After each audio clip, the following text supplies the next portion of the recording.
연습을 많이 해야 돼, 이게. 다루는 게 이게 쉽지가 않거든요. 야, 좀 빡세네.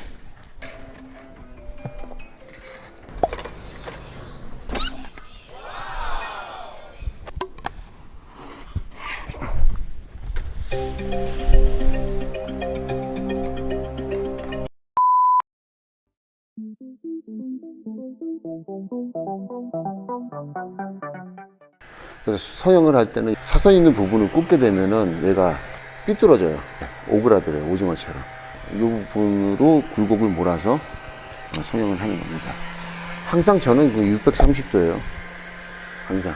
630도이면서 필름에 스트레스를 주지 않으려면은 속도하고 거리를 조절하는 겁니다. 이 온도로 다 조절하는 게 아니에요. 어떤 필름이든지. 이 온도로 다 조절하게 되면 속도만 늦어져요.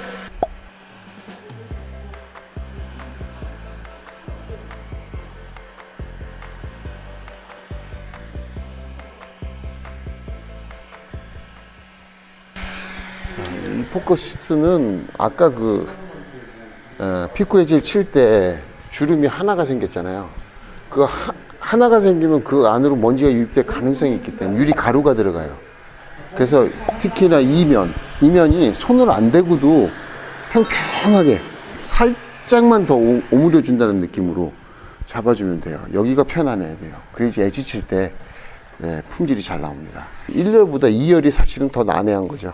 왜냐하면 얘가 이렇게 사선으로 돼 있어서 한 면만 쳐야 되는 게 아니고 두 면을 엣지를 쳐야 되는데, 요 엣지 계산, 여기서 커팅을 해서 들어간다 하더라도 실제 들어가면 얘가 좀 이쪽으로 와야 돼요. 실제 안쪽에서 붙일 때는 이렇게 밀려서 나와요. 이렇게 해서 밀려서 나오면 여기가 빌 수가 있어요. 필름이 이렇게 오더라도 얘가 여기 빈 공간이 생기지 않도록 계산을 해야 되는 거죠. 지금 이 커팅을 할 때 계산을 해야 되는 겁니다. 정상적으로는 이렇게 붙여야 되지만 실제는 필름이 조금 일로 오기 때문에 일로 밀어서 재단을 해야 되겠죠. 자, 그런데 보면은 여기 끝에가 이렇게 아로가져 있어요. 여기를 그냥 직선으로 해버리면 필름이 남게 되겠죠. 마이크로 엣지라고 그러죠. 이렇게 쉽게 말해서 스라친다. 스라칠 때 여기 이 부분을 정밀하게 해줘야 됩니다.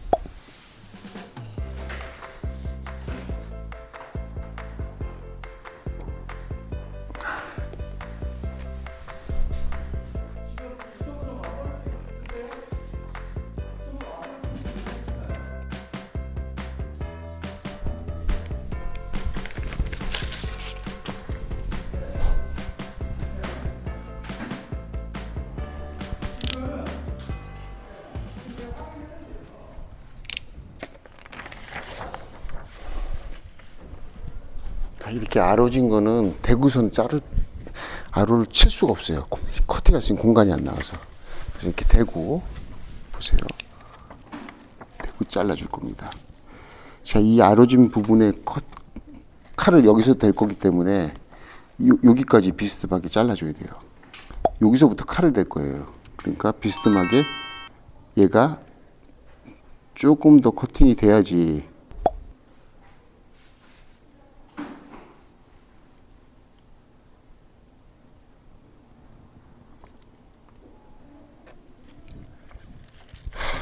이런 모양이 나왔습니다. 네. 항상 바킹이 빡빡하기 때문에 사각으로 완벽하게 끝을 조금만 커팅해 주면 얘는 커팅하더라도 안쪽으로 들어가기 때문에 필름이 잘 밀착될 수 있는 환경을 만들어 주는 거죠. 1열과 마찬가지로 상단 틀 있는 부분을 닦아냈고요. 상단에 그냥 스퀴줄만 하면은 물 자국이 이렇게 넘어와요. 그래서 걸레를 대고 상단을 닦아주는 게 좋아요. 가능하면 하단부터 벗겨야 여기 한번 잡아주거든요. 상단을 잡는 것보다는.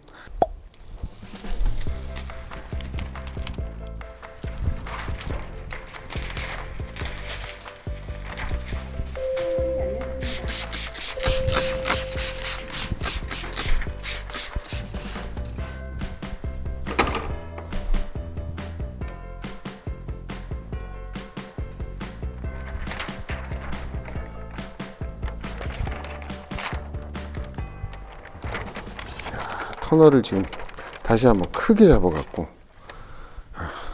잡았습니다. 엉성하죠 지금은. 이렇게 엉성하게 해야 돼요. 처음에 잘 붙인다고 최대한 이 토너를 안 만들면은 꺾이는 사고가 생기죠. 이게 지금 미세한 이 동작들이 사실 이렇게 탁탁 잡아갖고서는 하는 과정 속에서 연습을 많이 해야 돼. 이게 다루는 게 이게 쉽지가 않거든요. 야, 좀 빡세네.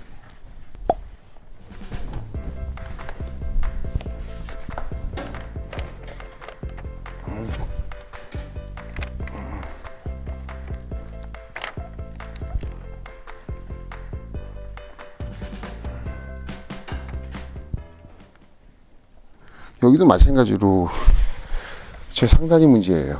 얘들 이 바킹이 꽉 잡고 있어서 필름이 지금 잘 안 들어갑니다. 2열에 이런 피코 엣지를 칠 때 이런 부분이 상당히 힘들어요. 밖에서 재단을 하고 들어와도 실제 붙이면은 이 두 면 때문에 생기는 이 틀이 좀 달라져요. 상당히 박힌 깊은 곳에서 너무 깊어서 엣지를 칠 때 칼을 깊이 집어넣어야 됩니다.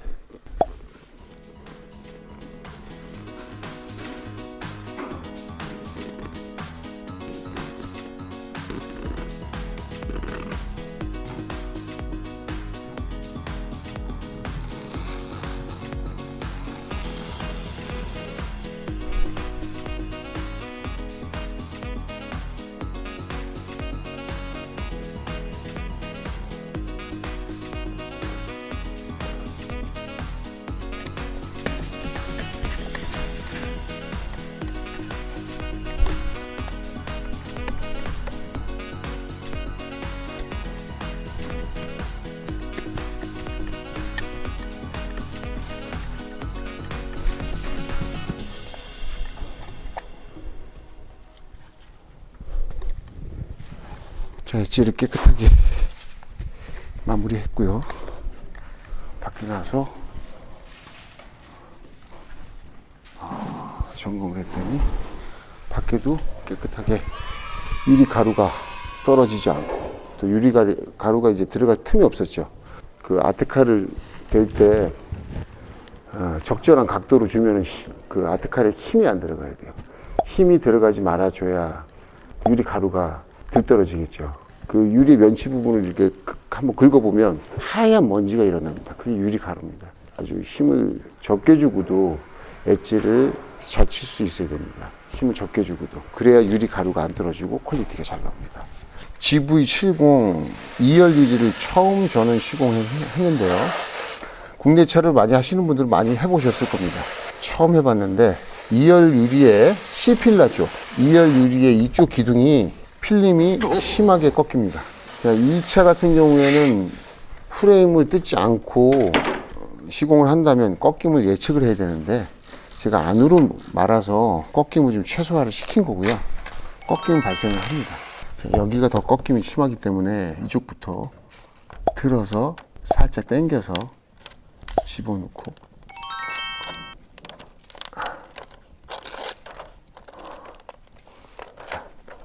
터널을 크게 만들었어요. 크게.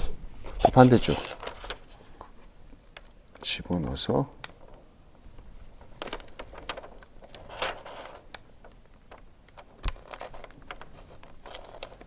자연스럽게.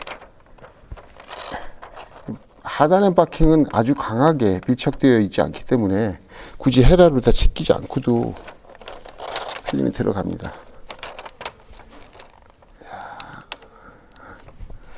자, 이 동작을 만들 때 여기도 터널을 크게, 모양을 크게.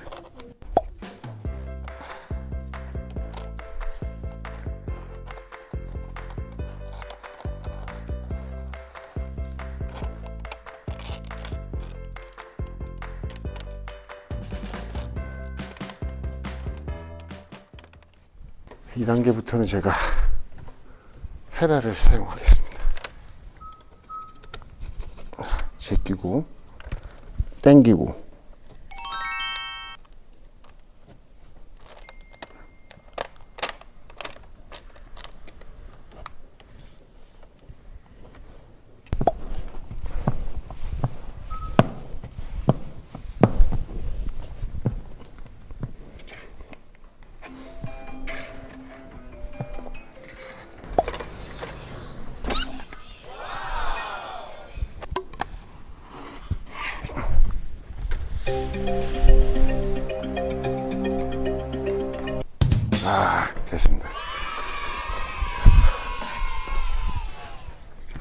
스퀴징까지 해서 1차적인 시공을 마무리했어요.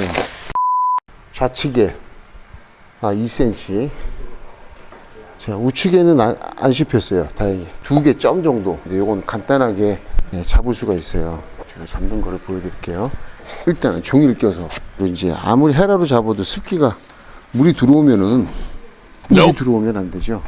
일단 기본적으로 물이 차 있기 때문에 차 있는 물을 빼줘야 돼요.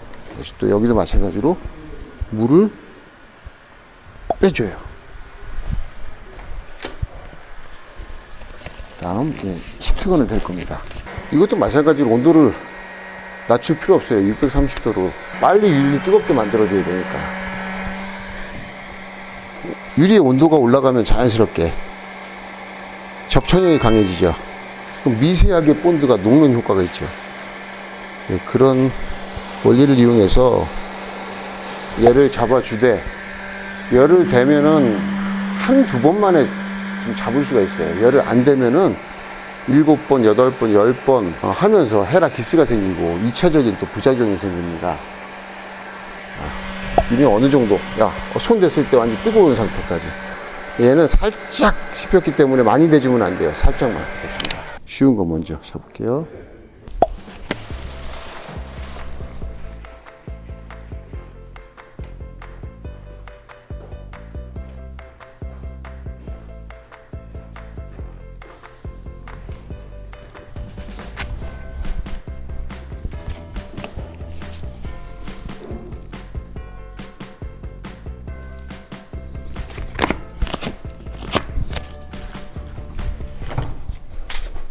저 마무리 다 했어요. 열을 댔기 때문에 접촉력이 굉장히 강한 상태고요. 이 상태에서 한 두세 번 정도, 서너 번 정도 제가 잡아줬고, 꺾임 자국이 안쪽에서는 바킹 때문에 전혀 안 보입니다. 자, 바깥에서 안 보이면 되죠. 깨끗하게 잡혔습니다. 여기서 중요한 점은 꺾이지 마라가 아니라 꺾임을 최소화해라. 꺾임을 최소화해야지 마무리를 할 때 빠른 시간에 잡을 수 있고, 외부에서 보여지는 어떤 꺾임이 거의 안 보이거나 덜 보여질 수 있기 때문에 제가 이런 시공 방법으로 여러분에게 1열 유리와 2열 유리 필름 시공하는 것을 보여드렸습니다.